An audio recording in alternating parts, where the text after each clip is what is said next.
এই ভূপৃষ্ঠে কোনো একটা ঘর অবশিষ্ট থাকবে না যেই ঘরে আল্লাহর দ্বীন বিজয়ী রূপে প্রবেশ না করবে। চাই সেটা শহর অঞ্চলের আকাশ ছোঁয়া অট্টালিকা হোক, অথবা চাই সেটা কোনো পল্লী অঞ্চলের ভাঙ্গা কুড়ে ঘর হোক, চাই সেটা কোনো বেদুইন পল্লীর বেদুইন এলাকার মরুভূমির তাঁবুর ঘর হোক, অথবা চাই সেটা কোনো বেদে সম্প্রদায়ের নৌকার ছাউনি হোক, প্রত্যেকটা ঘরের মধ্যে ইসলাম প্রবেশ করবে। হয় অনেকে স্বাচ্ছন্দ্যে আনন্দে ইসলামকে গ্রহণ করবে, যারা ইসলামকে পছন্দ করবে না তাদেরকে লাঞ্ছিত করে, পরাজিত করে, অপদস্থ করে প্রতি ইঞ্চি মাটিতে আল্লাহর দ্বীন বিজয়ী হবে ইনশাআল্লাহ। দুনিয়ার 1 ইঞ্চি মাটি অবশিষ্ট থাকবে না, সারা দুনিয়ায় আল্লাহর দ্বীন বিজয়ী হবে ইনশাআল্লাহ। আমার এই কথা, এই বক্তব্য, এটা এতটাই সত্য, এতটাই বাস্তব। কামা আন্না দুনাল গাদি কামা আন্না দুনাল ইয়াউমি আল গাদ। আজ রাত অবসান হওয়ার পরে, আজকের রাত শেষ হওয়ার পরে আগামীকাল ভোরবেলা পূর্ব দিগন্তে সূর্য উঠবে, এই বিষয়ে কারো কোনো সন্দেহ আছে? আগামীকাল সকালবেলা সূর্য উঠবে এটা যেরকম নিশ্চিত, সারা দুনিয়ায় প্রতি ইঞ্চি মাটিতে আল্লাহর দ্বীন বিজয়ী হবে এটা তার চেয়ে বেশি নিশ্চিত। দুনিয়ার 1 ইঞ্চি মাটি অবশিষ্ট থাকবে না, চাই সেটা চায়নার পিকিং এর রাজপথ হোক, সেখানেও কালেমার পতাকা উড়বে। মস্কো রাজপ্রাসাদে ইসলাম বিজয়ী রূপে প্রবেশ করবে। ওয়াশিংটনের হোয়াইট হাউসের মাথার উপর কালেমার পতাকা উড়বে। দিল্লির লাল কেল্লা আবার ইসলাম শাসন করবে। ইসলামের অগ্রযাত্রা রুখে দেওয়ার সাধ্য পৃথিবীর কোন শক্তির হবে না। Akash TV online, the centre of healthy culture, সুস্থ সংস্কৃতির প্রাণ কেন্দ্র। ইন্নাল হামদুলিল্লাহ নাহমাদুহু ওয়া নাস্তাঈনুহু ওয়া নাস্তাগফিরুহু ওয়া নু'মিনু বিহি ওয়া নাতাওয়াক্কালু আলাইহি ওয়া নাউযু বিল্লাহি মিন শুরুরি আনফুসিনা ওয়া মিন সাইয়্যাতি আ'মালিনা।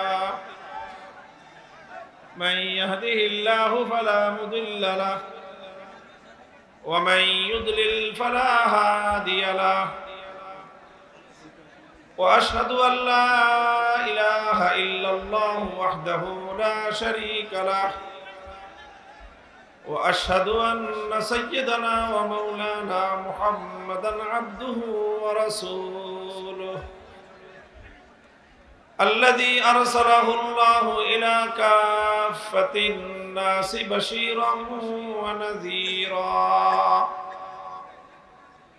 وداعيا إلى الله بإذنه وسراجا منيرا.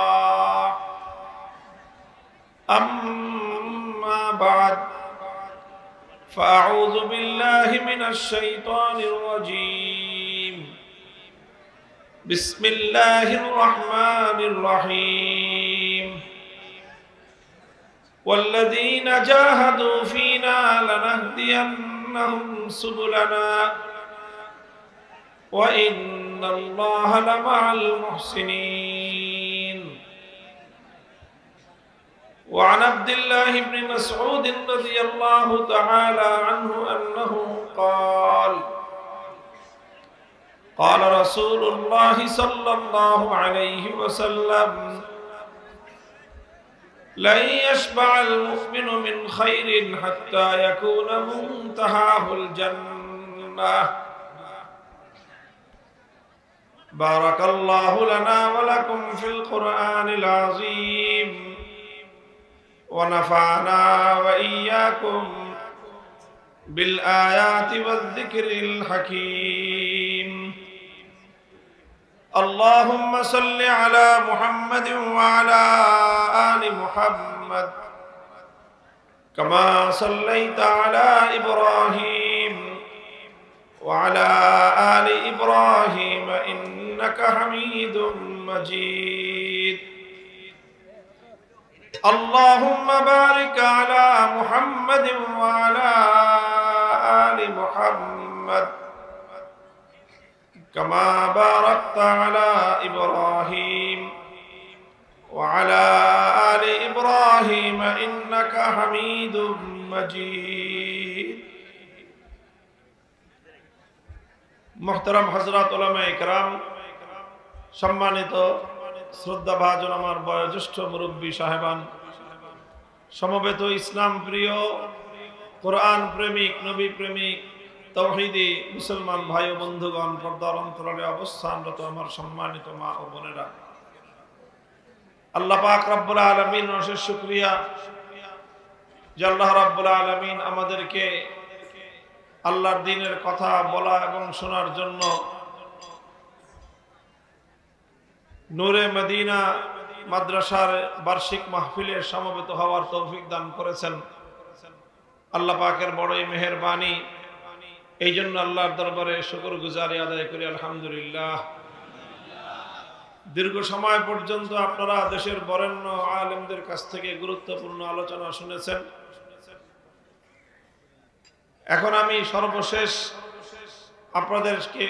আপনাদের সামনে আরো কিছু কথা বলার জন্য উপবিষ্ট হয়েছি। কোরআনে কারীম থেকে সূরাতুল আনকাবুতের একটি আয়াত আমি তেলাওয়াত করেছি। আল্লাহ রাসূল সাল্লাল্লাহু আলাইহি ওয়াসাল্লামের একটি গুরুত্বপূর্ণ নীতি নির্ধারণী হাদিস পাঠ করেছি। কোরআনে কারীমের আয়াত এবং আল্লাহর নবীর হাদিসকে সামনে রেখে সংক্ষিপ্ত কিছু কথা আলোকপাত করব। দোয়া চাই আল্লাহ পাক রব্বুল আলামিন আমার দ্বারা যেন উম্মতের ফায়দা এবং উপকার হয় এমন কিছু কথা বলার তৌফিক আমাকে দান করেন। মুহতারাম হাজিরিন, আল্লাহ পাক রব্বুল আলামিনের মেহেরবানি যে তিনি আমাদেরকে ইসলামের মতো একটি ধর্ম, ইসলামের মতো একটা আদর্শ আমাদেরকে দান করেছেন। হযরত মুহাম্মদ সাল্লাল্লাহু আলাইহি ওয়াসাল্লামের মতো এরকম একজন মহান নবী তিনি আমাদের জন্য পাঠিয়েছেন। আল্লাহর নবীর জীবনের যেই সকল মূল নীতি এবং আদর্শ তিনি ফলো করতেন, সারা জীবন যে সকল নীতির উপর তিনি চলে গিয়েছেন, তার অন্যতম একটা নীতি হলো যে তিনি আল্লাহর দ্বীনের জন্য, ইসলামের জন্যই দুনিয়াতে এসেছিলেন এবং জীবনের শেষ মুহূর্ত পর্যন্ত আল্লাহর দ্বীনকে, ইসলামকে দুনিয়াতে প্রতিষ্ঠিত করার জন্য, প্রচার এবং প্রসার করার জন্য তিনি তার শেষ নিঃশ্বাস ত্যাগ করা পর্যন্ত এই পথে অব্যাহতভাবে প্রচেষ্টা চালিয়ে গেছেন। আমাদের জন্য আল্লাহর নবীর জীবনে রয়েছে সর্বোত্তম আদর্শ। কাজেই আমাদেরও দায়িত্ব এবং কর্তব্য হলো আমাদের নবীর জীবন যেই পথে কেটেছে, আমরা উম্মতি হিসেবে আমরাও আমাদের জীবনকে আমাদের নবীর দেখানো পথেই ইনশাআল্লাহ পরিচালিত করব। আমাদের জীবনে ইসলামের কাজে কখনোই দমে যাওয়া, থেমে যাওয়া, নীরব হয়ে যাওয়া, নিস্তব্ধ হয়ে যাওয়া, এই বিষয়গুলো যেন আমাদের জীবনে পাওয়া না যায়। রাসূল আকরাম সাল্লাল্লাহু আলাইহি ওয়াসাল্লাম মুমিনের বৈশিষ্ট্য সম্পর্কে বর্ণনা করেছে যে যারা ঈমানদার হবে তারা কেমন হবে। লা ইয়াশবা'আল মুমিনু মিন খাইরিন হাত্তা ইয়াকুনা মুনতাহাহুল জান্নাহ, যে মুমিন ভালো কাজ করতে করতে, কল্যাণের কাজ করতে করতে, দ্বীনের কাজ করতে করতে কোনোদিন সে তৃপ্ত হবে না। কোনোদিন তার এরকম মনোভাব সৃষ্টি হবে না যে বাস যথেষ্ট হয়েছে, আর দরকার নাই। দ্বীনের ব্যাপারে, ইসলামের ব্যাপারে, আখিরাত কামাই করার ব্যাপারে মুমিন কোনোদিন সে পরিতৃপ্ত হয় না। হাত্তা ইয়াকুনা মুনতাহাহুল জান্নাহ, বরং সে আরো বেশি চাইবে, আরো বেশি চাইবে, চাইতে থাকবে, চাইতে থাকবে, যতক্ষণ পর্যন্ত সে খোদার জান্নাত পর্যন্ত না পৌঁছবে ততক্ষণ পর্যন্ত মুমিন ব্যক্তির চলা কোনোদিন থেমে যাবে না। মুমিনের দুটো টার্গেট, একটা হলো দুনিয়ার টার্গেট, আর একটা হলো পরকালের মৃত্যুর উপরে, মৃত্যুর পরবর্তী জিন্দেগির টার্গেট। দুনিয়ায় ইহকালে মুমিনের টার্গেট হবে হলো যে পৃথিবীর এক প্রান্ত থেকে আরেক প্রান্ত পর্যন্ত, গোটা পৃথিবীতে যতদিন পর্যন্ত আল্লাহর দ্বীন নিরঙ্কুশ ভাবে বিজয়ী না হবে ততদিন পর্যন্ত আমাদের নিস্তার, ততদিন পর্যন্ত আমাদের বিশ্রাম নাই, ততদিন পর্যন্ত আমরা পথ চলতেই থাকবো ইনশাআল্লাহ।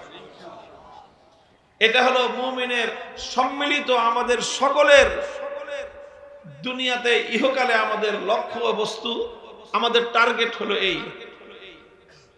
কি বলেন? ইনশাআল্লাহ দুনিয়ার একটা একটা ঘরে আমরা আল্লাহর দ্বীনকে বিজয়ী রূপে প্রবেশ করাবো ইনশাআল্লাহ। সারা দুনিয়াতে এমন কোন ঘর, এমন কোন জনপদ, এমন কোন ভূমি, এমন কোন জমিন, এমন কোন এলাকা অবশিষ্ট থাকবে না, প্রত্যেকটা এলাকায় ইসলাম বিজয়ী হিসেবে প্রতিষ্ঠিত হবে ইনশাআল্লাহ। এটাকে অনেকের কাছে অতিরঞ্জিত আবেগ বলে মনে হতে পারে যে সারা দুনিয়া ইসলাম এরকম বিজয়ী হবে, এটা কি সম্ভব? আমি আল্লাহর নামের শপথ করে বলতে পারি এটা শুধু সম্ভব নয়, বরং এটাই হলো এই পৃথিবীর চূড়ান্ত বাস্তবতা। হযরত রাসূল আকরাম সাল্লাল্লাহু আলাইহি ওয়াসাল্লাম ইরশাদ করেছেন, লা ইয়াবকা আলা যাহরিল আরদি বাইতু মাদারিন ওয়ালা ওয়াবার ইল্লা আদখালাহু আল্লাহুল ইসলাম ইম্মা বিইজ্জি আজিজিন ওয়া ইম্মা বিযুল্লি দালিল। এই ভূপৃষ্ঠে কোনো একটা ঘর অবশিষ্ট থাকবে না যেই ঘরে আল্লাহর দ্বীন বিজয়ী রূপে প্রবেশ না করবে।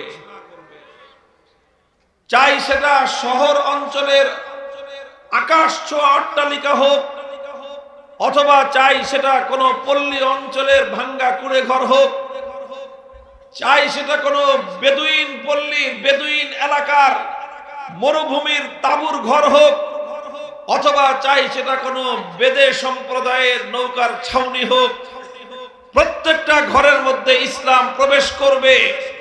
হয় অনেকে স্বাচ্ছন্দ্যে আনন্দে ইসলামকে গ্রহণ করবে, যারা ইসলামকে পছন্দ করবে না তাদেরকে লাঞ্ছিত করে, পরাজিত করে, অপদস্থ করে প্রতি ইঞ্চি মাটিতে আল্লাহর দ্বীন বিজয়ী হবে ইনশাআল্লাহ। দুনিয়ার এক ইঞ্চি মাটি অবশিষ্ট থাকবে না, সারা দুনিয়ায় আল্লাহর দ্বীন বিজয়ী হবে ইনশাআল্লাহ। আমার এই কথা, এই বক্তব্য, এটা এতটাই সত্য, এতটাই বাস্তব। কামা আন্না দুনাল গাদি কামা আন্না দুনাল ইয়াউমি আল গাদ। আজ রাত অবসান হওয়ার পরে, আজকের রাত শেষ হওয়ার পরে আগামীকাল ভোরবেলা পূর্ব দিগন্তে সূর্য উঠবে, এই বিষয়ে কারো কোনো সন্দেহ আছে? আগামীকাল সকালবেলা সূর্য উঠবে এটা যেরকম নিশ্চিত, সারা দুনিয়ায় প্রতি ইঞ্চি মাটিতে আল্লাহর দ্বীন বিজয়ী হবে এটা তার চেয়ে বেশি নিশ্চিত। দুনিয়ার এক ইঞ্চি মাটি অবশিষ্ট থাকবে না, চাই সেটা চায়নার পিকিং এর রাজপথ হোক, সেখানেও কালেমার পতাকা উড়বে। মস্কো রাজপ্রাসাদে ইসলাম বিজয়ী রূপে প্রবেশ করবে, ওয়াশিংটনের হোয়াইট হাউসের মাথার উপর কালেমার পতাকা উড়বে, দিল্লির লাল কেল্লা আবার ইসলাম শাসন করবে।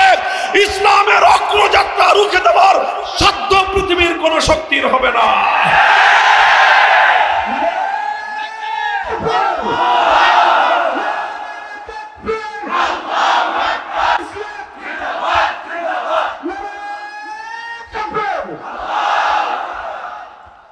ইনশাআল্লাহ।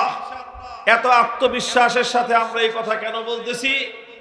কারণ আমরা বিশ্বাস করি, আমরা মনে করি আমার পায়ের নিচ থেকে মাটি সব সরে যেতে পারে, আমার মাথার উপর আসমান আছে, এটা ভেঙে পড়তে পারে, পৃথিবীর সমস্ত পাহাড়গুলো ধুলোর মতো উঠতে পারে, পৃথিবীর সমস্ত সমুদ্রের পানিগুলো শুকিয়ে যেতে পারে, কিন্তু আমার নবী মুহাম্মদ আরবি সাল্লাল্লাহু আলাইহি ওয়াসাল্লামের দুই ঠোঁটের মধ্য দিয়ে উচ্চারিত কোনো কথা মিথ্যা হতে পারে না। এটা সেই নবীর ভবিষ্যৎবাণী, এটা সেই নবীর ভবিষ্যৎবাণী as-সাদিকুল মাসদুক, যিনি তার সারা 63 বছরের জিন্দেগিতে কোনোদিন একটা মিথ্যা কথা বলেন নাই, কোনো অবাস্তব কথা বলেন নাই। তিনি যা বলেছেন তা অক্ষরে অক্ষরে বাস্তবায়িত হয়েছে অথবা হবে, তার একটা কথাও অবাস্তবায়িত থাকবে না ইনশাআল্লাহ। সুতরাং পৃথিবীর প্রতিটি প্রান্তে প্রান্তে, পৃথিবীর প্রতিটি কোনায় কোনায়, পৃথিবীর প্রতিটি জনপদে, এই পৃথিবীর প্রতিটি ঘরে ঘরে আল্লাহর দ্বীনের পতাকা উড্ডীন করা, এটাই হলো আমাদের চূড়ান্ত গন্তব্য। এটা হলো আমাদের সামষ্টিক সম্মিলিতভাবে পুরা উম্মতের গন্তব্য। আরেকটা হলো প্রত্যেক ব্যক্তির ইন্ডিভিজুয়াল ব্যক্তিগত গন্তব্য আছে। আরেকটা হয়তো আমি আমার জীবনে, আপনি আপনার জীবনে সারা দুনিয়াতে ইসলামের বিজয় দেখে নাও যেতে পারেন, কিন্তু আমাদের ব্যক্তিগত গন্তব্য আল্লাহর নবী নির্ধারণ করে দিয়েছেন, হাত্তা ইয়াকুনা মুনতাহাহুল জান্নাহ। আমি আল্লাহর দ্বীনের ঝান্ডা নিয়ে সামনে আগাতে থাকব, আপনি আল্লাহর দ্বীনের ঝান্ডা নিয়ে সামনে অগ্রসর হতে থাকবেন। বাধা আসবে, বাধা টপকে যাওয়ার চেষ্টা করব, প্রতিবন্ধকতা আসবে, প্রতিবন্ধকতাকে আমরা মারিয়ে যাওয়ার চেষ্টা করব। হয়তো আমার বুকের দিকে জালিমের কোন বুলেট ছুটে আসবে, আমি উন্মুক্ত পক্ষে প্রয়োজনে জালিমের বুলেটকে আমি বরণ করে নেব। হয়তো আমার জীবন আল্লাহর দ্বীনের রাস্তায় শাহাদাতের মাধ্যমে অবসান ঘটবে, আর না হয় বাধার বিন্ধ্যাচল পেরিয়ে দ্বীনের ঝান্ডা নিয়ে আমি সামনে অগ্রসর হব।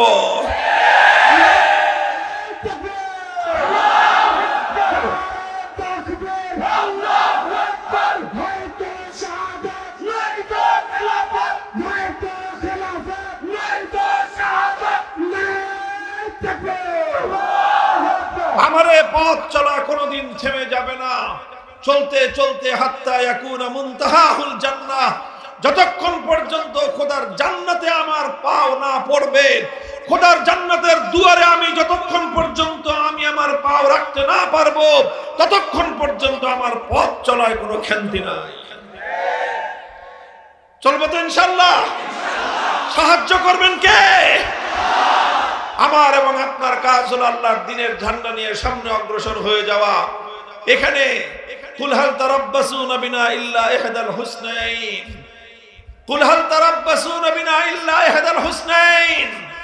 হে দুনিয়ার কাফের মুশরিক বেঈমানের দল, তোমাদের কাছে আমাদের স্পষ্ট পয়গাম, তোমরা যারা অনেক সময় আমাদেরকে ভীত সন্ত্রস্ত করে তুলতে চাও, তোমরা যারা অনেক সময় আমাদেরকে ভয় দেখাতে চাও, তোমরা যারা অনেক সময় আমাদের পথ চলাকে রুদ্ধ করে দিতে চাও, তোমাদের প্রতি আমাদের পয়গাম, হাল তারাব্বাসুনা বিনা ইল্লা ইহদাল হুসনাইন। আমরা দুই পরিণামের যে কোনো একটার জন্য অপেক্ষমান, ইম্মাল ফাতহু ওয়া ইম্মাস শাহাদা। হয় আমরা দ্বীনের বিজয় অর্জন করে কালেমার ঝান্ডা উড্ডীন করব, আর সেটা না পারলে শাহাদাতের সুধা পান করে খোদার জান্নাতের মেহমান হব।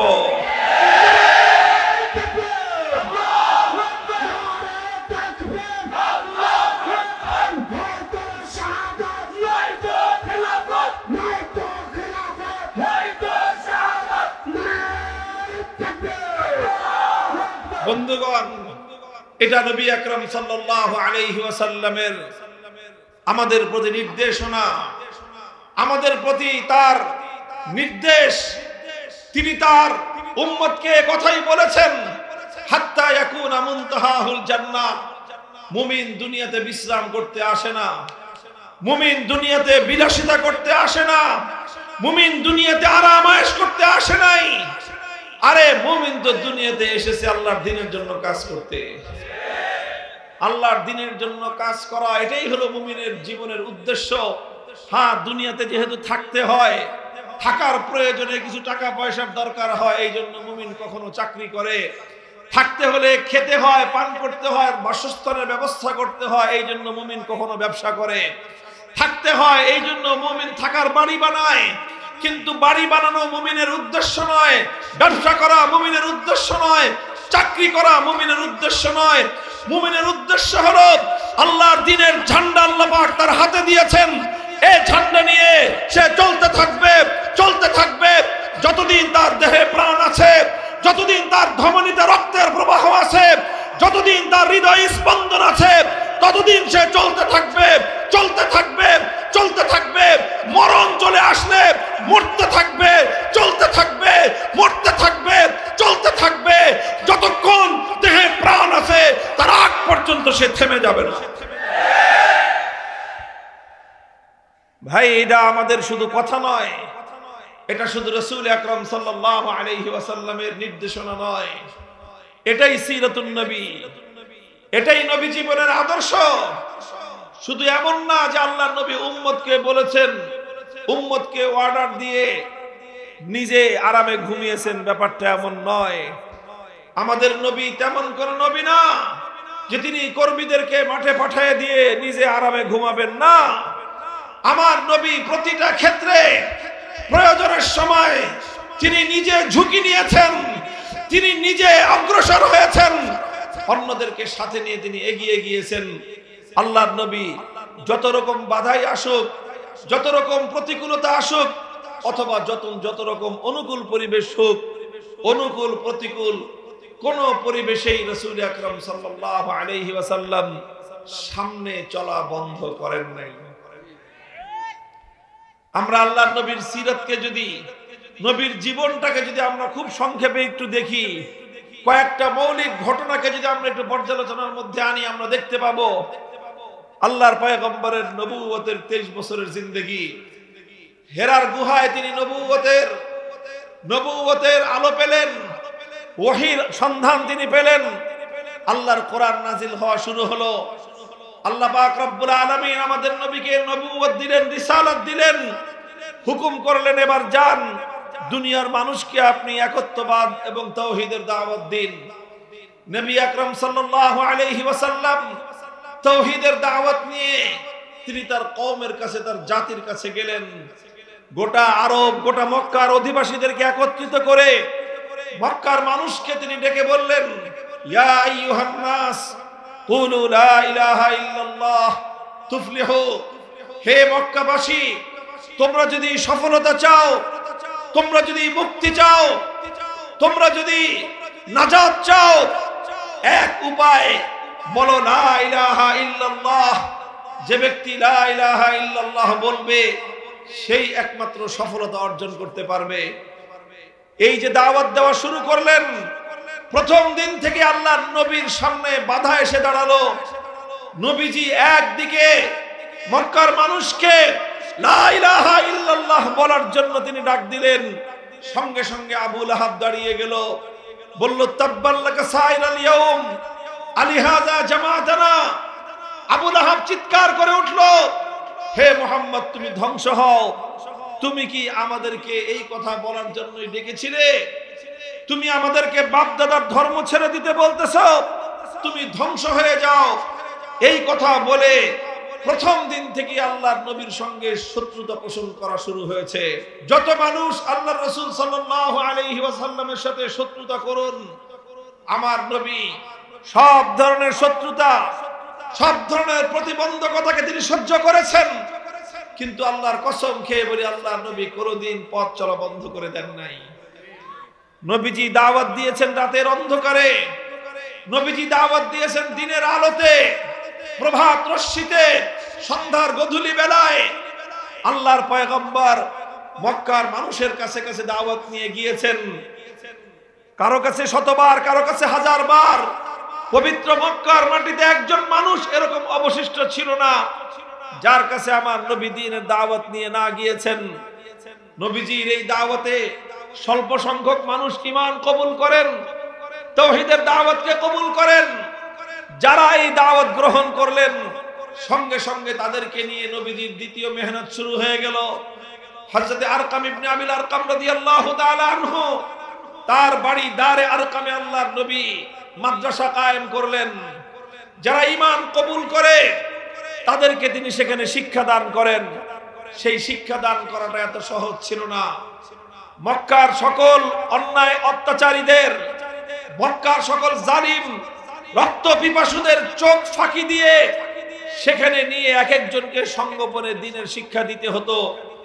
কারণ মক্কার কুরাইশরা টের পেলে যে এখানে কেউ নবীর দ্বীন শিক্ষা গ্রহণ করতেছে, এটা টের পেলে তার জীবনে হুমকি নেমে আসতো। রাসূল আকরাম সাল্লাল্লাহু আলাইহি ওয়াসাল্লাম দিনের বেলায় দাওয়াতের কাজ করতেন, রাতের অন্ধকারে সেই দারে আরকামের মধ্যে বসে সাহাবীদেরকে দ্বীনের তালিম দিতেন। এইভাবে দ্বীন তালিম এবং দ্বীনের তাবলীগ একসঙ্গে চলতে থেকেছে। সেখানে মানুষ ইসলাম কবুল করেছে। যাদের ঈমানের ব্যাপারে মক্কার অত্যাচারীরা অবগত হতে পেরেছে, তাদের উপর নেমে এসেছে ভয়াবহ জুলুম এবং নির্যাতনের স্টিম রোলার। হযরত বেলাল হাবাসী মরুভূমির উত্তপ্ত বালুকার উপর ওনাকে চিৎ করে শোয়ে বুকের উপর পাথর চাপা দেওয়া হয়েছে। হযরত খাব্বাব ইবনুল আরাত রাদিয়াল্লাহু তাআলা আনহু ওনাকে জ্বলন্ত আগুনের উপর শোয়ে দেওয়া হয়েছে। সেই জ্বলন্ত আগুনে চামড়া পুড়ে, গোশত পুড়ে, চর্বি গলে গলে সেই আগুন নিভে গিয়েছে, কিন্তু পাষণ্ডদের অন্তরের মধ্যে এতটুকু দয়ার উদ্রেক হয় নাই। হযরত ইয়াসির রাদিয়াল্লাহু তাআলা আনহু ইসলাম গ্রহণ করবার অপরাধে ওনার দুটি পা দুই উটের সঙ্গে বেঁধে দিয়েছে, দুই উট দুই দিকে হাঁকায় নিয়ে গেছে। আল্লাহু আকবার। হযরত ইয়াসির রাদিয়াল্লাহু তাআলা আনহু তার শরীর দ্বিখণ্ডিত হয়ে তিনি শাহাদাত বরণ করেছেন। ওনার স্ত্রী হযরত সুমাইয়া রাদিয়াল্লাহু আনহা আবু জাহাল নিজের হাতে বিষাক্ত ধারালো বল্লমের আঘাতে ওনার তলপেট দিয়ে বিদ্ধ করে ওনাকে শহীদ করে দিয়েছেন। বাপ মা দুজন শহীদ হওয়ার পর হযরত আম্মার রাদিয়াল্লাহু আনহুকে পায়ের মধ্যে রশি বেঁধে মাথা নিচের দিকে দিয়ে কূপের মধ্যে ঝুলিয়ে রেখেছে ঘন্টার পর ঘন্টা। যত ধরনের জুলুম আর অত্যাচার হতে পারে সব মক্কার মাটিতে একটা একটা করে তারা বাস্তবায়ন করেছে। স্বয়ং আমাদের নবী মুহাম্মদ আরবি সাল্লাল্লাহু আলাইহি ওয়াসাল্লাম কাবা শরীফের সামনে নামাজ পড়তেছিলেন। আবু জাহাল পেছন থেকে এসে গলায় গামছা পেঁচিয়ে আমার নবীকে শ্বাসরুদ্ধ করে হত্যা করার চেষ্টা করেছে। নবীজি সিজদায় লুটিয়ে পড়েছেন। উকবা ইবনে আবি মুআইদ উটের ভুঁড়ি এনে নবীজির মাথার উপর ফেলে দিয়ে যে নবীকে শ্বাসরুদ্ধ করে হত্যার চেষ্টা চালিয়েছে।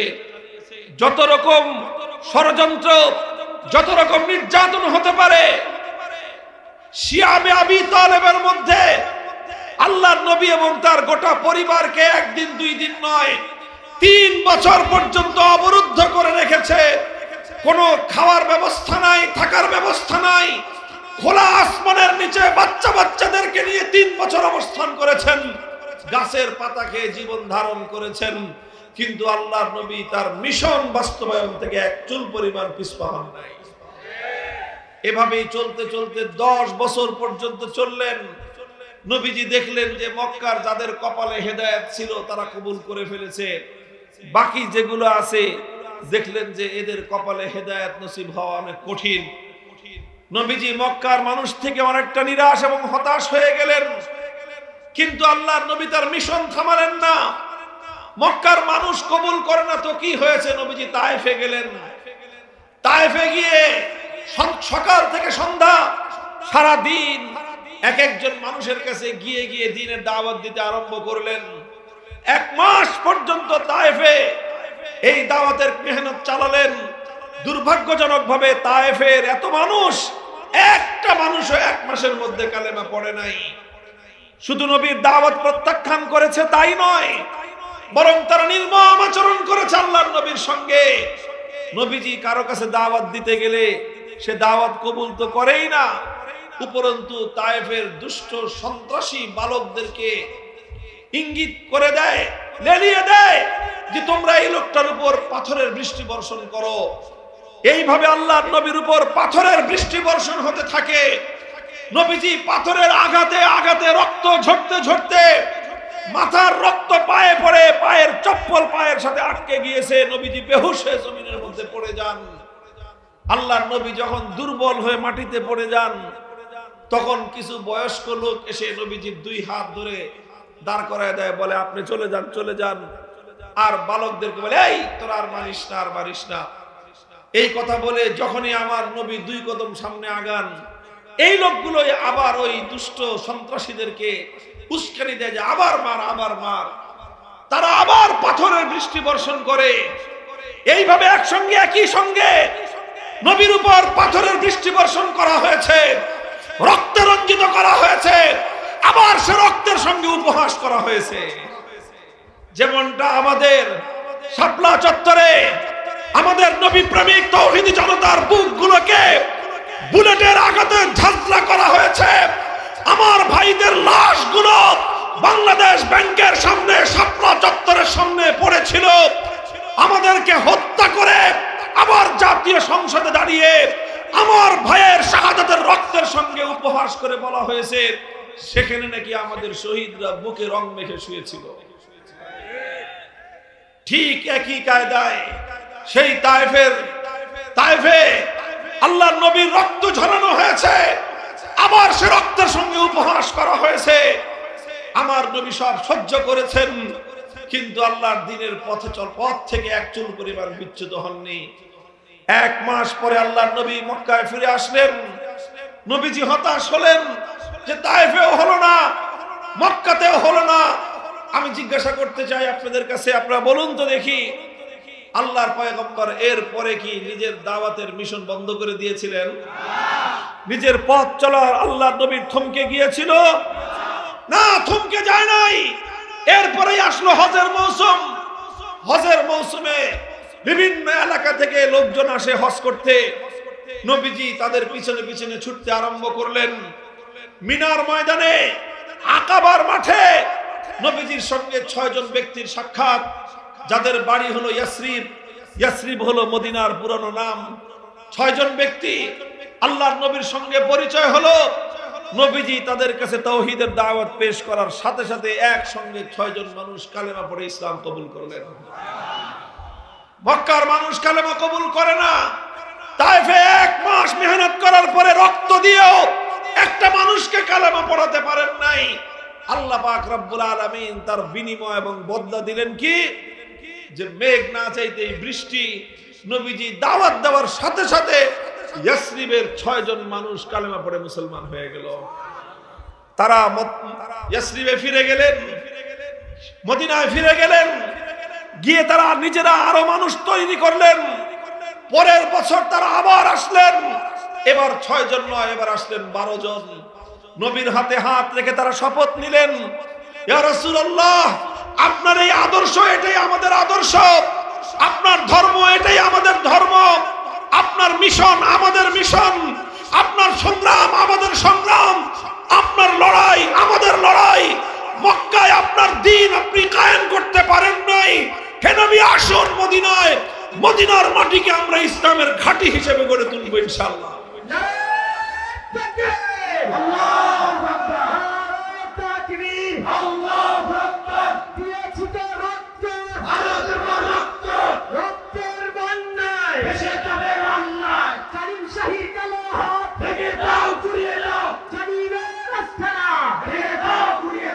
মুহতারাম হাজিরিন, দ্বিতীয় বছর 12 জন, এর পরের বছর আসলো 70 জন।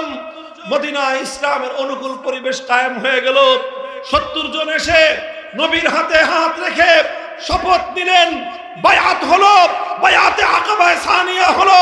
তারা বললেন, ইয়া রাসূলুল্লাহ, এবার আমরা 1 জন 2 জন নয়, 70 জনের নুরানি কাফেলা পবিত্র মদিনার মাটিতে আল্লাহর দ্বীনকে জিন্দা করার জন্য আমরা প্রস্তুত।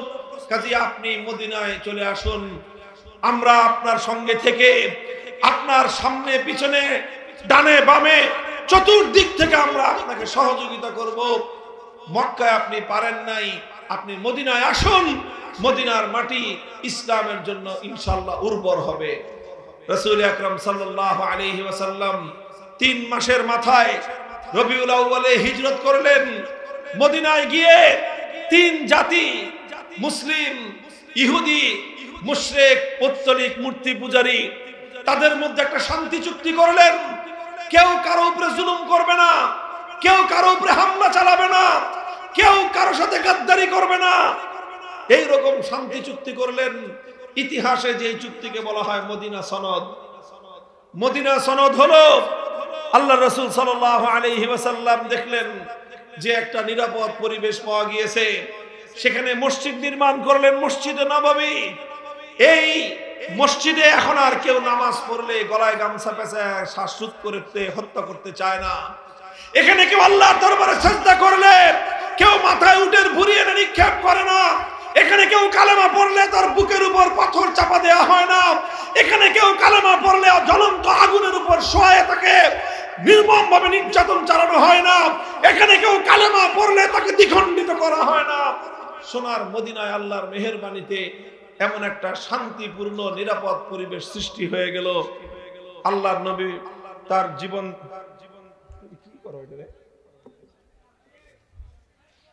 আল্লাহর নবী তার জীবন চলার পথ বন্ধ করে দেন নাই। কথা বলেন ঠিক না বেঠিক?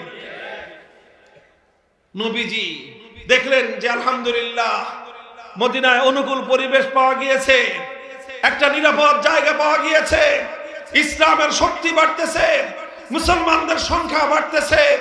আলহামদুলিল্লাহ একটি শক্তিশালী একটা কাফেলা তৈরি হয়ে গেল। এবার আমার নবীজি সিদ্ধান্ত গ্রহণ করলেন, এখন আমাদেরকে আরো সামনে আগাতে হবে। এতটুকু নিয়ে সন্তুষ্ট হলে দুনিয়াতে আল্লাহর দ্বীন বিজয়ী হবে না। এতটুকু নিয়ে ক্ষান্ত হয়ে গেলে আমরা মঞ্জিল পর্যন্ত পৌঁছতে পারবো না, আমরা গন্তব্য পর্যন্ত পৌঁছতে পারবো না। এই জন্য আল্লাহর নবী 1 বছরের মাথায় ঘোষণা করলেন, উযিনা লিল্লাযীনা ইউকাতালুনা বিআন্নাহুম যুলিমু ওয়া ইন্নাল্লাহা আলা নাসরিহিম লাকাদির।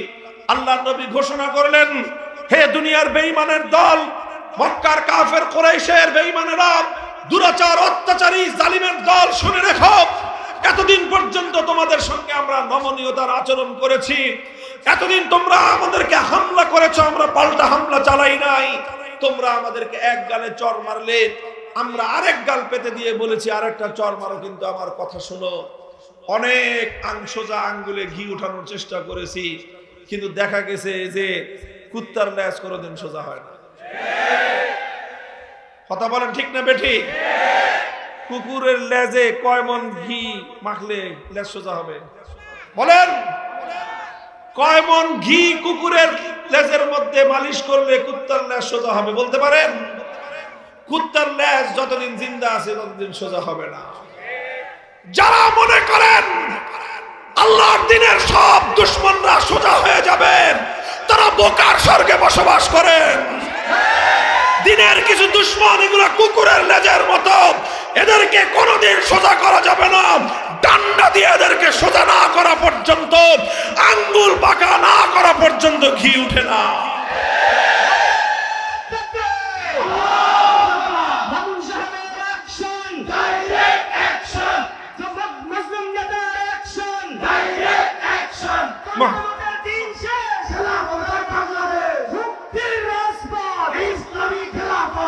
আল্লাহর নবী ঘোষণা করলেন, আল্লাহর পয়গম্বর ঘোষণা করলেন, এখন থেকে ইসলামের নীতি হলো, যারা ইসলামের উপর আঘাত করতে আসবে, যারা আল্লাহর দ্বীনের বাতি, আল্লাহর দ্বীনের প্রদীপ যারা নিভিয়ে দিতে আসবে, যেই কালো হাত কোন নির্যাতিত নিপীড়িত মুসলিম মুসলমানকে হামলা করতে আসবে, এখন আর এমনি ছেড়ে দেওয়া হবে না। যেই কালো হাত ইসলামের দিকে অগ্রসর হয়ে আসবে, সে হাত ভেঙে গুড়িয়ে দেওয়া হবে। আল্লাহর নবী বদরের রণাঙ্গনে গেলেন, রক্ত দিলেন, 14 জন সাহাবী শাহাদাত বরণ করলেন। উহুদের ময়দানে গেলেন, 70 জন প্রিয় সাহাবীর জীবন গেল। নবীজির প্রাণাধিক প্রিয় চাচা যান হযরতে হামজা ইবনে আব্দুল মুত্তালিব রাদিয়াল্লাহু আনহু শহীদ হলেন। বেঈমানের দল ওনার বক্ষ বিদীর্ণ করে, কলিজা বের করে চিবায়ে চিবায়ে খেলো। আমার নবীর শরীর, নবীজির রক্তক্ষরণ হলো হৃদয় থেকে। আমার নবী নিজে মাথা ভাঙলেন, দান শহীদ করলেন।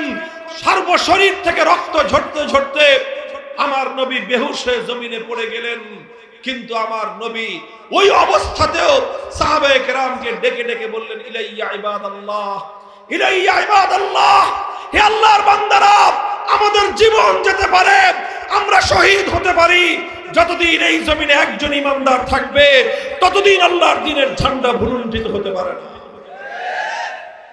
নবীজি সামনে অগ্রসর হলেন, খন্দকের জিহাদ হলো, অভাব অনটন ক্ষুধা তৃষ্ণা দারিদ্র্যের কষাঘাতে জর্জরিত, পেটে পাথর বাঁধলেন, অভাবের কারণে পেট শূন্য হয়ে পেটে পাথর বেঁধেছেন, কিন্তু আল্লাহর দ্বীনের পথ থেকে নবীজি এক চুল পরিমাণ পিছপা হন নাই।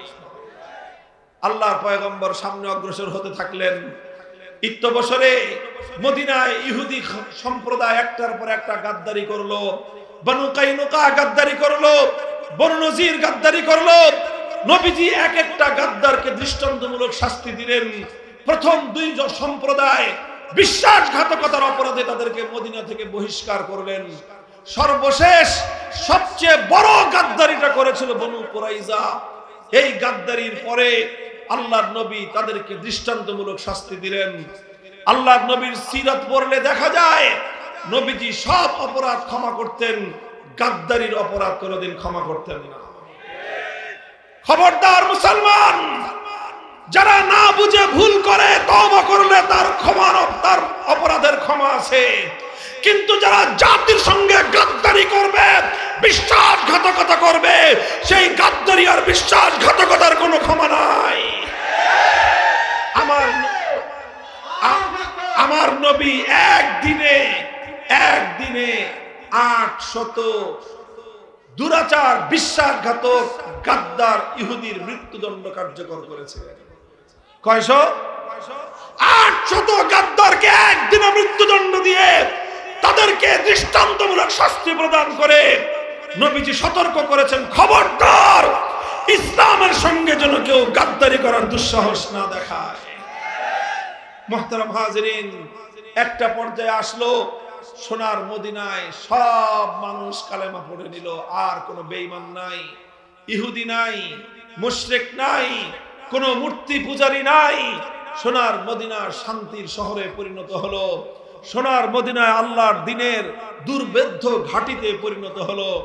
আমি জিজ্ঞাসা করতে চাই, তখন কি আল্লাহর নবী এমন চিন্তা করেছেন যে যাক মদিনার শহর পেয়েছি, একটা রাষ্ট্র হয়েছে, দিন কায়েম হয়ে গেছে, আর বেশি চিন্তা করার দরকার কি, এবার মদিনা নিয়েই আমরা ক্ষান্ত থাকি? নবীজি এমন চিন্তা করেছেন না। আমার নবী শুধু মদিনার নবী হয়ে দুনিয়াতে আসেন নাই। ইসলাম শুধু মদিনায় কায়েম হওয়ার জন্য আসে নাই, ইসলাম শুধু আরবে কায়েম হওয়ার জন্য আসে নাই। সপ্তম হিজরিতে আল্লাহর নবী 1400 সাহাবায়ে কেরাম নিয়ে রওনা হলেন পবিত্র মক্কার দিকে উমরা করবেন। মক্কার লোকেরা আল্লাহর নবীকে বাধা দিল। নবীজি বললেন, আমরা উমরা করতে আসছি, যুদ্ধ করতে আসি নাই, বাধা দিও না। তারা বলল যে না, কোনোভাবেই ঢুকতে দিব না। নবীজি বললেন, ঠিক আছে, তোমাদের সঙ্গে আমরা চুক্তি করব, তোমাদের সঙ্গে আমরা সন্ধি করব। আজ মক্কার কুরাইশরা এমন যে কোনো শর্তের কথা বলবে, যেই শর্তের মাধ্যমে আল্লাহর ঘর বাইতুল্লাহর সম্মান রক্ষা পায়, আমি সেই শর্ত মেনে নিয়েই মক্কার কুরাইশদের সঙ্গে আজকে একটি চুক্তি করব। হুদাইবিয়ার সন্ধি স্বাক্ষরিত হলো। হুদাইবিয়ার সন্ধি ছিল নবী আকরাম সাল্লাল্লাহু আলাইহি ওয়াসাল্লামের রাজনৈতিক দূরদর্শিতার প্রমাণ। হুদাইবিয়ার সন্ধি ছিল আল্লাহর পয়গম্বরের রাজনৈতিক নেতৃত্বের একটা সুদূর প্রসারী চিন্তার ফসল। হুদাইবিয়ার সন্ধি হওয়ার 1 বছরের মাথায় গোটা পৃথিবীর যত বড় বড় রাজা বাদশা ছিল, প্রত্যেকটা রাজা বাদশার দরবারে দরবারে ইসলামের দাওয়াত পৌঁছে গেল। হুদাইবিয়ার সন্ধির পরপর আরবের মাটিতে ইহুদিদের সর্বশেষ ঘাঁটি খায়বার থেকে ইহুদিদেরকে উৎখাত করা হলো।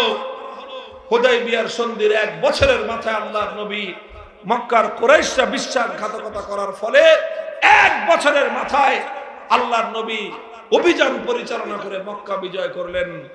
মক্কা মদিনা পুরা 2 শহর, পবিত্র 2 শহর ইসলামের কালেমার পতাকার তলে চলে আসলো। আপনারা বলেন দেখি, 8ম হিজরির পরে আল্লাহর নবী যখন মক্কা এবং মদিনা দুই শহরে ইসলামকে বিজয়ী করেছিলেন, ইসলাম কায়েম হয়ে গেল। এরপরে কি আল্লাহর নবী ক্ষান্ত হয়ে গিয়েছিলেন? আমার নবী সামনে অগ্রসর হলেন। নবীজি যতদিন জীবদ্দশায় ছিলেন এক মুহূর্তের জন্য আমার নবী ক্ষান্ত হন নাই। আমার নবী 10ম হিজরি সনে ইন্তেকাল করেন। ইন্তেকালের সময়ে 12.5 লক্ষ বর্গ মাইল, কতটুকু এলাকা বলেন? 12.5 লক্ষ, বলেন 12.5 লক্ষ বর্গ মাইল। এটা কত বড় এলাকা হয় জানেন? আমাদের বাংলাদেশটা কত বড় জানেন? 55,000 বর্গ মাইল। অনলি কত? এবার এটারে 24 দিয়ে গুণন দেন। 50 কে যদি আপনি 25 দিয়ে গুণ দেন তাহলে হবে 12.5। কত ঠিক? 50,000 কে যদি আপনি 25 দিয়ে গুণ দেন 12.5 লক্ষ বর্গ মাইল। অর্থাৎ এই বাংলাদেশটা সমান 25টা দেশ জোড়া দিলে যতটুকু এরিয়া হয়, এই বিশাল এরিয়ায় একমাত্র আল্লাহর দ্বীন কায়েম হলো, কোরআনের শাসন বাস্তবায়িত হলো, ইসলামী খেলাফত কায়েম করে আমার নবী মদিনার রওজায় আতহারে ঘুমাতে গিয়েছেন। 12.5 লক্ষ বর্গ মাইলে আল্লাহর দ্বীন জিন্দা হয়েছে। মুহতারাম হাজিরিন, আমি আপনাদেরকে এরপরে আখেরি প্রশ্নটা করতে চাই। আমার নবী 12.5 লক্ষ বর্গ মাইল জুড়ে ইসলামী হুকুমত কায়েম করলেন, ইসলামী খেলাফত প্রতিষ্ঠা করলেন। 12.5 লক্ষ বর্গ মাইল জুড়ে এক আল্লাহর বিধান বাস্তবায়িত হলো। এরপরে নবীর সাহাবীরা তারা এমন মনে করেছিলেন যে যথেষ্ট হয়েছে, আর সামনে আগানোর দরকার নাই। এমন ছিল? বলেন এমন ছিল? 10 বছরের মাথায়, আল্লাহর নবীর ইন্তেকাল করবার 10 বছরের মাথায় দ্বিতীয় খলিফা ওমরে ফারুক রাদিয়াল্লাহু তাআলা আনহুর যুগে ইসলামের সৈনিকরা আটলান্টিক মহাসমুদ্রের তীর পর্যন্ত পৌঁছে গিয়েছেন। আফ্রিকার জঙ্গলের গহীন অঞ্চল পর্যন্ত কালেমার পতাকা উড্ডীন হয়েছে। আটলান্টিক সমুদ্রের তীরে দাঁড়িয়ে মুসলমান সৈনিকরা বলেছিলেন, জানি না এই সমুদ্রের পরে কি আছে। তখনও পৃথিবীতে এত কিছু আবিষ্কার হয় নাই। বলেছিলেন, যদি জানতাম সমুদ্রের অপর প্রান্তে কোনো জনপদ আছে, পৃথিবীর কোন অঞ্চল আছে, যদি জানতে পারতাম, এই সমুদ্রের উন্মত্ত তরঙ্গমালার উপর দিয়ে ঘোড়া দাবড়ায় দিতাম, সমুদ্রের অপর প্রান্তে গিয়ে আমরা দিনের ঝান্ডা উড্ডীন করতাম। 12.5 লক্ষ বর্গ মাইল থেকে অর্ধেকটা পৃথিবী পর্যন্ত, পৃথিবীর এক প্রান্ত থেকে আরেক প্রান্ত পর্যন্ত, সমুদ্রের তীর থেকে জঙ্গলের গভীর অঞ্চল পর্যন্ত, যতদূর পর্যন্ত মানুষের ঘোড়া যেতে পারে, গোটা অর্ধ জাহানে কালেমার পতাকা উড্ডীন করেছিলেন সাহাবায়ে কেরাম। মুহতারাম হাজিরিন, সেই বিজয়ের ধারা আস্তে আস্তে আজ তোমার এবং আমার এই বাংলাদেশ পর্যন্ত সেই সোনালী যুগে কালেমার পতাকা এসে পৌঁছে গিয়েছে। সুতরাং ও দুনিয়ার মুসলমান, বাংলাদেশের আজকের এই নতুন প্রজন্মের যুবক সন্তানদেরকে আমি বিশেষ করে বলতে চাই, ঠিক তদ্রূপ আমার নবীর আদর্শের অনুসরণ করে আমাদের পূর্বপুরুষগণ, আমাদের বাপদাদারা আমাদের জন্য এই জমিন, এই যে মাটিতে আমরা বসে আছি, এই মাটি আমার সেজদার মাটি, এই মাটি আমার জায়নামাজের মাটি, এই মাটি ইসলামের মাটি, এই মাটি ইসলামের ঘাঁটি। আল্লাহর দ্বীন কায়েম করবার জন্য এই মাটিটা আমাদের পূর্বপুরুষরা ক্রয় করেছিল, টাকা দিয়ে নয়, ঘাম, অশ্রু আর রক্ত দিয়ে মাটি কিনে দিয়ে গেছে আমাদের জন্য।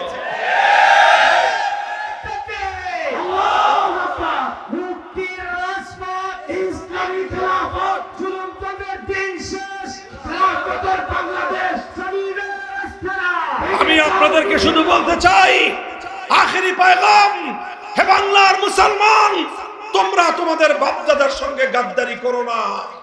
হে বাংলার যুবক প্রজন্ম, তোমাদের পূর্বপুরুষদের ত্যাগ আর কোরবানি মাটি হয়ে যেতে দিও না। তোমাদের পূর্বপুরুষরা অনেক ত্যাগ আর কোরবানির মাধ্যমে, অনেক লড়াই আর সংগ্রাম করে তোমাদের জন্য এই জমিনকে তারা মুক্ত এবং স্বাধীন করে রেখে গেছেন। 190 বছর, কত বছর? 190 বছর ইংরেজদের বিরুদ্ধে লড়াই করেছেন। 1905 সালে কলকাতার দাদাবাবুদের খবরদারিকে খতম করে পূর্ব বাংলা নামক এই মাটিকে তারা কলকাতার আধিপত্যবাদ থেকে মুক্ত করেছেন। রবীন্দ্রনাথ ঠাকুর সহ উগ্র হিন্দুত্ববাদী সাম্প্রদায়িক গোষ্ঠী সহিংস আন্দোলনের মাধ্যমে আবার এই বাংলার মুসলমানদেরকে তারা তাদের করতলগত করার চেষ্টা চালিয়েছিল। এই জন্য আমাদের বাপদাদারা 1947 সালে দিল্লিকে লাল কার্ড দেখিয়ে বাংলার মাটিকে দিল্লির আধিপত্য এবং গোলামি থেকে মুক্ত করেছিলেন।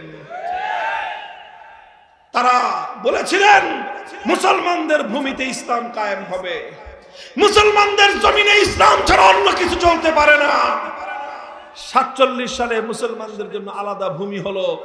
দুর্ভাগ্যজনকভাবে পশ্চিম পাকিস্তানিরা গাদ্দারি করলো। 24 বছর পর্যন্ত যে মাটি ইসলামের জন্য মুক্ত হয়েছিল, যেই দেশটা ইসলামের জন্য স্বাধীন হয়েছিল, 24 বছর পর্যন্ত পশ্চিম পাকিস্তানের খান পাঠানের গোষ্ঠী ওরা সেই আল্লাহর দ্বীন এবং কোরআনের শাসন বাস্তবায়ন করে নাই। যার কারণে 1971 সালে পশ্চিম পাকিস্তানিদেরকে ঝাঁটাপেটা করে এই দেশ থেকে বিতাড়িত করা হয়েছে। দুর্ভাগ্য আমাদের পিছু ছাড়ে নাই। 71-এর মুক্তিযুদ্ধের পর মনে করেছিল এই দেশটা জুলুম এবং বৈষম্য মুক্ত হবে। যিনি মুক্তিযুদ্ধে নেতৃত্ব দিলেন তিনি মুক্তিযুদ্ধের সময় পশ্চিম পাকিস্তানে থাকলেন বন্দী। মুক্তি পাওয়ার পর গেলেন লন্ডন। দেশের মানুষ আশা করেছিল লন্ডন থেকে তাদের নেতা তাদের দেশে আসবে, নতুন স্বাধীন শব্দ, স্বাধীন দেশ। কিন্তু তাদের নেতা জাতিকে হতাশ করে তার প্লেন দেশের স্বাধীন মাটিতে নয়, বরং দেশের স্বাধীন মাটিতে আসার আগে নয়াদিল্লিতে ল্যান্ড করলো। তিনি গেলেন ভারতের প্রধানমন্ত্রী শ্রীমতী ইন্দিরা গান্ধীকে কুর্নিশ করতে।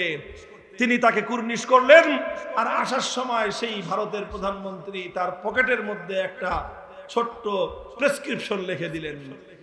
তিনি সেই প্রেসক্রিপশন নিয়ে এসে 72 সালে একটা সংবিধান রচনা করলেন। সেই সংবিধানের মাধ্যমে আমাদের পূর্বপুরুষদের 200 বছরের ত্যাগ এবং কোরবানিকে জলাঞ্জলি দিয়ে স্বাধীন এই মাটিকে ভারত মাতার চরণতলে বলি দিয়ে দিলেন। তিনি সেখানে লিখলেন এই দেশটা চলবে ধর্মনিরপেক্ষতার ভিত্তিতে। অথচ বাংলার মানুষ ধর্মনিরপেক্ষতার জন্য ইংরেজদের বিরুদ্ধে লড়াই করে নাই। বাংলার মানুষ 47 সালে ধর্মনিরপেক্ষতার জন্য দেশটাকে দিল্লির গোলামীর জিঞ্জির ছিন্ন করে আজাদ করে নাই। বাংলার মানুষ 71-এর মুক্তিযুদ্ধ ধর্মনিরপেক্ষতার জন্য করেন নাই। কিন্তু 72 সালে সেই ইসলাম বিরোধী কুফরি মতবাদ ধর্মনিরপেক্ষতা বাংলার মানুষের কাঁধে চাপিয়ে দেওয়া হলো। এরপরে 24 বছরের ইতিহাস বাংলার মানুষের সঙ্গে গাদ্দারির ইতিহাস। এরপরে 54 বছর ধরে এই ধর্মনিরপেক্ষ মতবাদের ভিত্তিতেই বাংলার মানুষের অধিকারকে দাবায় রাখবার চেষ্টা করা হয়েছে। ইসলাম প্রতিষ্ঠার আন্দোলন এবং সংগ্রামকে দাবায় রাখার চেষ্টা করা হয়েছে। যারাই যখন ইসলাম প্রতিষ্ঠা করতে চেয়েছে, যারা ইসলামের কথা বলতে চেয়েছে, বলে তুই জঙ্গিবাদী। ইসলামের কথা বললেই বলে তুই মৌলবাদী। ইসলাম কায়েমের কথা বললেই বলে তুই রাজাকার। ইসলাম কায়েমের কথা বললেই বলে তোরা রাজাকারের নাতিপুতি। এই বলতে বলতে বলতে বলতে বাংলাদেশের 4 কোটি ছাত্র জনতা, স্কুল, কলেজ, আলিয়া মাদ্রাসা, পাবলিক ইউনিভার্সিটি, প্রাইভেট ইউনিভার্সিটি, কওমি মাদ্রাসা, সব ছাত্ররা বলল যে আমরা দিল্লির আধিপত্য চাই না, আমরা ঢাকার নেতৃত্ব চাই। তারা বলল আমরা ভারতের গোলামি করার জন্য এই দেশকে মুক্ত স্বাধীন করি নাই। তিনি বললেন যারা ভারতের আধিপত্য মানে না তারা রাজাকারের নাতিপুতি। ছাত্ররা বলল অধিকার চাইলে যদি রাজাকার হতে হয়, দেশটাকে দিল্লির গোলামির শেকল থেকে মুক্ত করার জন্য স্লোগান তুললেই যদি রাজাকার হতে হয়, প্রত্যেকটা শিক্ষাঙ্গনে আওয়াজ উঠলো তুমি কে আমি কে। সেই দিনই সেই স্বৈরাচারীর যেই কফিন, সেই কফিনে প্রেক লেগে গেছে। এরপরে শুধু জানাজাটা বাকি ছিল। 5ই আগস্ট দুপুর বেলায় সেই জানাজাও শেষ। আমার বক্তব্য এখন আপনাদের কাছে, হে বাংলার যুবকরা, তোমাদেরকে নিয়ে সারা দুনিয়ার কুফরি শক্তির মাথা খারাপ। বাংলার যুব প্রজন্মকে নিয়ে, শ্রমিকদেরকে নিয়ে, ইয়াং জেনারেশনের যারা শ্রমিক তাদেরকে নিয়ে সারা দুনিয়ার কুফরি শক্তি ইউরোপ আমেরিকার মাথা খারাপ। কেন মাথা খারাপ? আগে শুধু মাদ্রাসার হুজুররা ইসলাম চাইতো, এখন দেখা যায় হুজুরদের চেয়ে বেশি ইসলাম চাই স্কুল কলেজ ইউনিভার্সিটির পোলাপান, হুজুরদের চেয়ে বেশি ইসলাম চাই সকল কৃষক শ্রমিকরা। মাথা খারাপ হয়ে গেছে ওদের। ইনশাআল্লাহ মাথা খারাপ হতে হতে ওরা বদ্ধবাদ আর পাগল হয়ে যাবে। বাংলার মুক্তিকামী এই তারুণ্যকে রুখে দিতে পারবে না কেউ।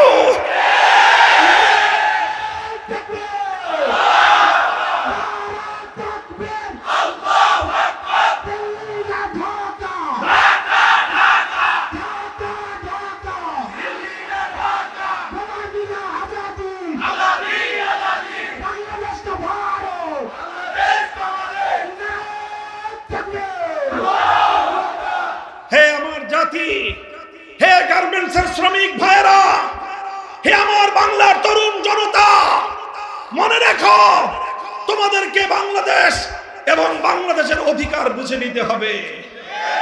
শুধু রাজনৈতিক নেতারা বুঝবে সেই দিন শেষ। প্রতিটি মানুষকে যার যার হিস্সা বুঝে নিতে হবে। তোমাদেরকে নিয়ে কেউ যেন রাজনীতি করতে না পারে, তোমাদেরকে নিয়ে কেউ যেন স্বার্থ উদ্ধার ধান্দাবাজির রাজনীতি করতে না পারে। তোমরা সোচ্চার এবং সজাগ হয়ে ওঠো। আমরা পরিষ্কার ভাষায় বলতে চাই, এই বাংলাদেশের অতীতের ইতিহাস এটা আমার বাবার একার ইতিহাস নয়। আমার বাবার যে ইতিহাস তোমার বাবারও সেই ইতিহাস, আমার দাদার যে ইতিহাস তোমার দাদারও সেই ইতিহাস। পড়ো, 190 বছর পর্যন্ত ইংরেজদের বিরুদ্ধে লড়াই করেছিল আমার আর তোমার দাদারা। ইংরেজদের গোলামীর জিঞ্জির ছিন্ন করার পরে কলকাতার দাদা বাবুরা আমাদের উপর আধিপত্য করতে চেয়েছিল। আমাদের পূর্বপুরুষরা বলেছে, না, আমরা মুসলিম জাতি, আমরা ইসলাম নিয়ে বাঁচতে চাই, আমরা তোমাদের গোলামি করতে প্রস্তুত না। আমরা দিল্লির গোলামি করব না, আমরা ইসলাম মুসলিম জাতিসত্তার পরিচয় নিয়ে বাঁচতে চাই। বারবার আমরা বিজয় অর্জন করেছি। ষড়যন্ত্রের মধ্য দিয়ে বাংলার মুসলমানদের সেই বিজয়কে কেড়ে নেওয়ার চেষ্টা করা হয়েছে। সর্বশেষ এসেছে 2024-এর এই বিপ্লব। এই বিপ্লবে জুলাই সনদ প্রণীত হয়েছে। এই জুলাই সনদের মধ্যে 47-এর দেশ বিভক্তির কথা বলা হয়েছে। আমি সহজে আপনাদেরকে একটা কথা বুঝাই। ভাগ বাটোয়ারা বুঝেন, জমিন যে ভাগ হয়, বাবা মারা গেলে বাবার জমি সন্তানদের মধ্যে ভাগ হয় কিনা? মনে করেন আমাদের দাদার আমলে গোটা ভারত, এই বর্ষ বাংলাদেশ, পাকিস্তান, ভারত সব এক দেশ ছিল, ওটা দাদার দেশ। দাদা মারা যাওয়ার পর তারপরে ভাগ হলো। কি হলো? ভাগ হলো 2 ভাগ। এক ভাগ হলো তারা যারা তাদের দেশটাকে আল্লাহর কোরআনের বিধান অনুযায়ী পরিচালনা করতে চায়, তারা পাইলো 1 ভাগ। আরেক ভাগ পাইলো তারা যারা তাদের দেশটাকে ধর্মনিরপেক্ষ আদর্শের উপর চালাতে চায়। পরিষ্কার কথা, যারা ধর্মনিরপেক্ষতার উপর দেশ চালাতে চায় তারা বড় অংশটা পাইছে, মাখনটা পাইছে, ক্রিম গুলো সব ওরা খাইছে। খা, মাখন খা, ক্রিম খা, দিল্লি খা, হায়দ্রাবাদ খা, সব তোরা খা। বিশাল ভারত ধর্মনিরপেক্ষতাবাদীরা নিছে, আমাদের মুসলমানদেরকে ছাট মার দিছে। খালি এইখান দিয়ে বাংলাদেশ একটু, ওখান দিয়ে একটু পাকিস্তান। ঠিক আছে, যা, তোরা বেশি খা। আমাদের অল্প একটু ভূখণ্ড দেওয়া হয়েছে বাটোয়ারার সময়, 47-এর ভাগ বাটোয়ারার সময়, দেশ বিভাগের সময় আমরা অল্প একটু এলাকা পাইলাম। সেই এলাকায় নিয়ে আমরা এখন বসবাস করতেছি। এরপরে বাপের আমল গেল, পাকিস্তানের আমল। 71 সালে ওটার মরণ হয়ে গেল। এবার আমাদের ভাই ভাইদের এই বাংলাদেশের হিস্সা। বলেন, দাদার আমলে যেই ভাগ বটোয়ারা হয়েছে, আপনার বাবা আপনার দাদার কাছ থেকে যেই অংশ পেয়েছে, আপনার বাবার মৃত্যুর পরে সেই অংশ যদি আপনার চাচা এসে দাবি করে, আপনারা ভাইয়েরা আপনার বাবার অংশ থেকে চাচা অথবা চাচতো ভাইদেরকে হিস্সা দিবেন? আপনার বাবার অংশ থেকে আপনারা বেঁচে থাকতে আপনার চাচা চাচতো ভাই অন্য কারো হিস্সা এবং অধিকার থাকতে পারে? 47 সালে দাদার আমলে এই জমিন ভাগ বটোয়ারা করে ধর্মনিরপেক্ষতার জন্য ভারত আর মুসলমানদের জন্য ইসলামের জন্য বাংলাদেশকে বন্টন করা হয়েছে। এখন বাংলাদেশে তোমরা ধর্মনিরপেক্ষতার গান গাও, কাহিনীটা কি? তোমাদের যদি ধর্মনিরপেক্ষতা এত পছন্দ হয়, চলে যাও সেই দেশে যেই দেশে ধর্মনিরপেক্ষতা আছে, যেই দেশে আপা আছে। যাও, তোমার আপা ধর্মনিরপেক্ষতা চেয়েছে, ধর্মনিরপেক্ষতার দেশে চলে গেছে। আপার জ্ঞাতি গোষ্ঠী আন্ডা বাচ্চা ছাও যা আসো, পছন্দ না হলে ধর্মনিরপেক্ষতার জন্য সেই দেশে চলে যাও। যারা আপাকে নতুন করে খালাম্মা বানাইতে চাও, তোমরাও চলে যাও। আর আমরা পরিষ্কার বলি, আমরা তোমাদেরকে বিতাড়িত করতে চাই না। আমরা বলতে চাই, এ দেশে তোমরা থাকবা, আমরা থাকবো, সবাই থাকবে, তবে এ দেশে থাকতে ইসলাম মেনেই থাকতে হবে।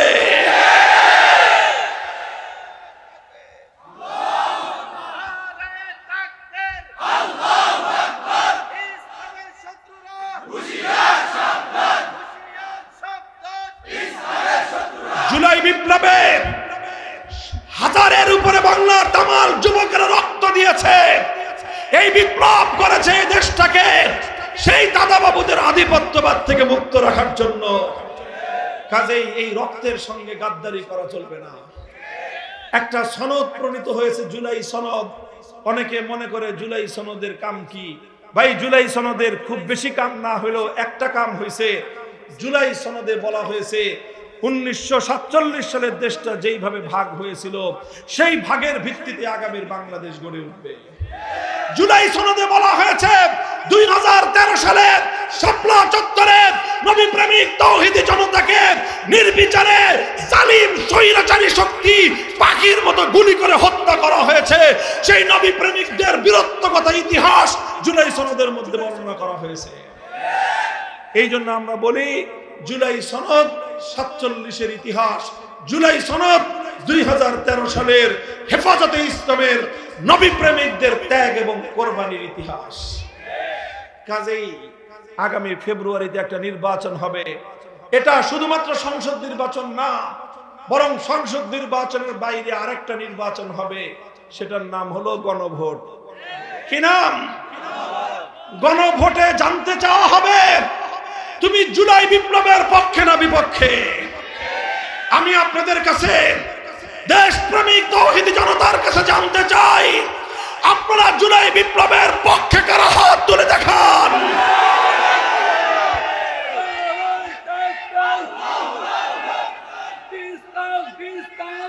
যারা জুলাই বিপ্লবের পক্ষে, গণভোটে হ্যাঁ বাক্সে ভোট দিবেন। গণভোটে হ্যাঁ বাক্সে ভোট দিবেন তো ইনশাআল্লাহ? মুহতারাম হাজিরিন, প্রশ্ন করতে পারেন, গণভোটে হ্যাঁ বাক্সে ভোট দিলেই কি বাংলাদেশে ইসলামী বিপ্লব হয়ে যাবে? আমি বলি যে না, ইসলামী বিপ্লব হবে না। তবে ইসলামী বিপ্লবের ক্ষেত্রে আমরা আরেক ধাপ আগাতে পারবো। আমরা ইসলামী বিপ্লবের দ্বার প্রান্তে উপনীত। বাংলার মানুষ, তোমরা শুনে রাখো, সব রঙের বাংলাদেশ দেখা শেষ। একবার আমরা দেখেছি সোনার বাংলাদেশ। সোনার বাংলাদেশের গল্প শুনে আমরা পেয়েছি একদলীয় বাংলাদেশ। আরেকবার শুনেছি আমরা নতুন বাংলাদেশ, পেয়েছি পুরাতন বাংলাদেশ। এরপরে শুনেছি আমরা সবুজ বাংলাদেশ, পেয়েছি ধূসর বাংলাদেশ। এরপরে শুনলাম নতুন না, সবুজ না, সোনার না, ডিজিটাল বাংলাদেশ। কি দেখলাম? আমার দেশের কৃষক, শ্রমিক, এই গার্মেন্টসের শ্রমিক ভাইয়েরা, বোনেরা তিল তিল করে উপার্জন করে 1 কেজি 100 টাকার পণ্য কিনেন, 15 টাকা ভ্যাট কেটে নিয়ে যায় সরকার। আপনি 100 টাকার নুন কিনলে 85 টাকার নুন পান। ক টাকা? 85 টাকার নুন পান, 15 টাকা ভ্যাট যায়। চাল কিনবেন, 85 টাকার চাল পাবেন, 15 টাকা ভ্যাট। ডাল কিনবেন, 85 টাকার ডাল পাবেন, 15 টাকা। এইভাবে মেহনতি মানুষের মাথার ঘাম পায়ে ফেলানো ট্যাক্সের পয়সা জড়ো হয় দেশের জন্য, জাতির জন্য। সেই টাকা জমা থাকে বাংলাদেশ ব্যাংকে।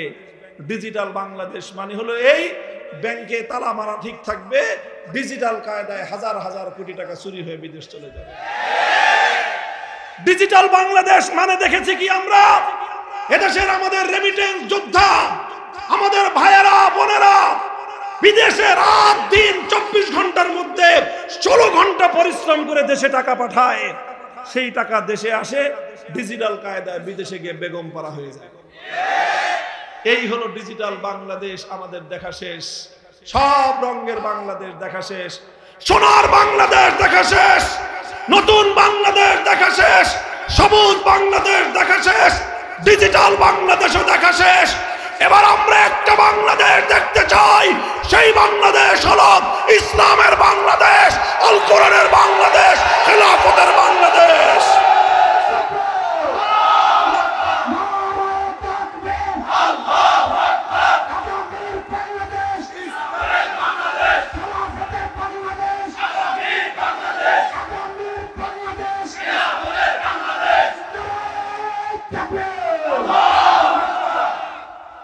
মুহতারাম হাজিরিন, বিশ্বাস রাখেন ইনশাআল্লাহ প্রমাণ হয়ে গিয়েছে বিপ্লবের জন্য বড় রাজনৈতিক নেতার দরকার পড়ে না।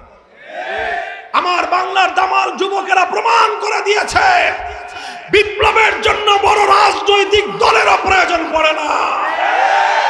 এই যুব প্রজন্ম যখন তৈরি হয়, আল্লাহর নবীর সঙ্গে যখন মক্কা মদিনার যুবকরা জড়ো হয়েছিল, 12.5 লক্ষ বর্গ মাইলে কালেমার পতাকা উড়েছে। আরবের যুবকরা যখন আমার নবীর হাতকে শক্তিশালী করেছে, তারা খেলাফতের হাতকে শক্তিশালী করেছে। আটলান্টিক সমুদ্রের তীর থেকে আফ্রিকার জঙ্গল পর্যন্ত অর্ধেকটা পৃথিবীতে আল্লাহর দ্বীন জিন্দা হয়েছে। সুতরাং হে বাংলার তরুণ জনতা, আমরা স্বপ্ন দেখছি ইনশাআল্লাহ আগামীর বাংলাদেশ হবে আমাদের স্বপ্নের ইসলামের বাংলাদেশ। আমরা এতদিন শুধু আল্লাহর কোরআন পড়েছি, কোরআন শুধু শিখেছি, কোরআনের শুধু ব্যক্তিগত জীবনের আদর্শ আমরা অনুসরণ করেছি। ইনশাআল্লাহ আমরা এমন একটা সমাজ গড়তে চাই, যেই সমাজে আল্লাহর কোরআন যেভাবে পড়া হবে, সেইভাবে রাষ্ট্রের সর্বোচ্চ আসন থেকে রাষ্ট্রের বিচারালয়, বিচার বিভাগ, প্রশাসন বিভাগ, শিক্ষা বিভাগ, সব বিভাগে আল্লাহর কোরআনের বিধান বাস্তবায়িত হবে। অনেকে আবার ভয় ধরায় দেয় সংখ্যালঘুদেরকে, যে ইসলাম আসলে হিন্দুরা থাকতে পারবে না। এটা সবচেয়ে বড় ধান্দাবাজি এবং ধোঁকাবাজির কথা। হিন্দু ভাই, বৌদ্ধ, খ্রিস্টান, প্রত্যেকটা সংখ্যালঘু ভাইদেরকে আমরা দায়িত্ব নিয়ে চ্যালেঞ্জ করে বলতে পারি ইনশাআল্লাহ, মনে রাখেন আপনারা, ইসলাম নতুন দেশ বাংলা, ইসলাম পৃথিবীতে নতুন আসে নাই। 1000-এর বেশি বছর, কত 1000 বছরের চেয়ে বেশি সময় অর্ধেকটা পৃথিবী শাসন করেছে ইসলাম। ইসলামের এই শাসন আমলে কোন অমুসলিম কোনদিন অধিকার হারা হয় না। আপনাদেরকে নিয়ে, সংখ্যালঘুদেরকে নিয়ে অন্যরা ধান্দাবাজির রাজনীতি করে, রাতের অন্ধকারে কাল্লাগিনি হয়ে ছবল মারে, দিনের বেলায় ওঝা হয়ে ঝাড়তে আসে। রাত্রে যেই বেটা আগুন দিছে, দিনের বেলা আয়সা কান্দে। এই ভাওতাবাজি হয়েছে এতদিন পর্যন্ত হিন্দুদেরকে নিয়ে। এখন আর নাটকের নায়িকাও নাই, এখন আর হিন্দুদের মন্দিরে আগুনও নাই। এখনো যদি আপনারা না বুঝেন, কবে বুঝবেন আর বলেন? 5ই আগস্টের পর এদেশের আলেম ওলামা, মাদ্রাসার ছাত্ররা রাতের ঘুম কামাই দিয়ে বাংলাদেশের এক একটা হিন্দুদের মন্দির, এক একটা প্যাগোডা, এক একটা গির্জা পাহারা দিয়েছে। কারণ তখন দেশের আইন শৃঙ্খলা বাহিনী অকার্যকর ছিল। ওই সুযোগে কেউ যেন সংখ্যালঘুদের আমানত খেয়ানত করতে না পারে। ইসলামের সৈনিকরা তারা নিজেদের আরামকে হারাম করে তাদের নিরাপত্তা নিশ্চিত করেছে। এটা ইসলাম। আমি দায়িত্ব নিয়ে বলতে পারি, যদি ইসলামী সমাজ ব্যবস্থা কায়েম হয়, কোন হিন্দু, কোন বৌদ্ধ, কোন খ্রিস্টান তার জান, মাল, ইজ্জত, আব্রু, ধর্মীয় নিরাপত্তার উপর চোখ তুলে তাকাবার কারো হিম্মত হবে না ইনশাআল্লাহ। ইসলাম তোমাকে যে অধিকার দিবে, পৃথিবীর কোন মতবাদ তোমাকে সেই অধিকার দিতে পারেনি। এই জন্য আমাদের স্লোগান হলো, ধর্ম বর্ণ ভিন্ন মত সবার জন্য খেলাফত। বলেন, ধর্ম বর্ণ ভিন্ন মত সবার জন্য। আসো হে বাংলার বঞ্চিত মানুষ, শত শত বছর ধরে তোমাদের পূর্বপুরুষরা ঘাম দিয়েছে, অশ্রু দিয়েছে, বুকের রক্ত দিয়ে এই মাটি তোমাদের কাছে আমানত রেখে গেছে। আসো আমরা সবাই মিলেমিশে পূর্বপুরুষদের আমানতের এই সোনালী মাটিতে আমরা সোনার ফসল ফলাই। কোরআনের শাসন কায়েম করতে প্রস্তুত আছেন তো ইনশাআল্লাহ? খালি মুখের কথায় বলেন, মুখের কথায় শুধু বিপ্লব হয়? ঘাম ঝরানো মেহনত করতে হবে। রাজি আছেন? শুধু মেহনত করে হয় না, খোদার দরবারে চোখের অশ্রু ছেড়ে ফরিয়াদ করতে হবে। করবেন তো? হে আমার যুবক প্রজন্ম, শুধু ঘাম আর অশ্রু দিয়ে কোনোদিন বিপ্লব হয় না। ঘাম আর অশ্রু দিয়ে বিপ্লবের ফিল তৈরি হয়। বিপ্লব করতে হলে প্রয়োজনে শহীদ ঈদগাহে জমায়েত হতে হবে আমাদেরকে। আর যদি প্রয়োজন হয় আল্লাহর দ্বীনের জন্য, কোরআনী শাসনের জন্য মাথায় কাফনের কাপড় পরে শহীদ ঈদগাহে শাহাদাতের রক্ত দিতে কারা কারা প্রস্তুত? হাত তুলে খোদার দরবারে শপথ করো।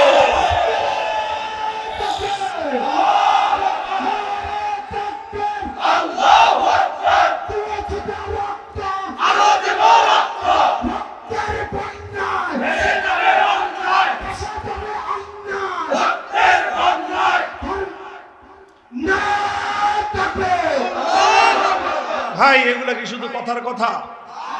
শুধু শুনলাম, মজা লাগলো, চিল্লাইলাম, স্লোগান দিলাম, তারপর বাড়িতে যা ঘুম দিলাম, ভুলে গেলাম, এমন কথা না। এগুলো শপথ।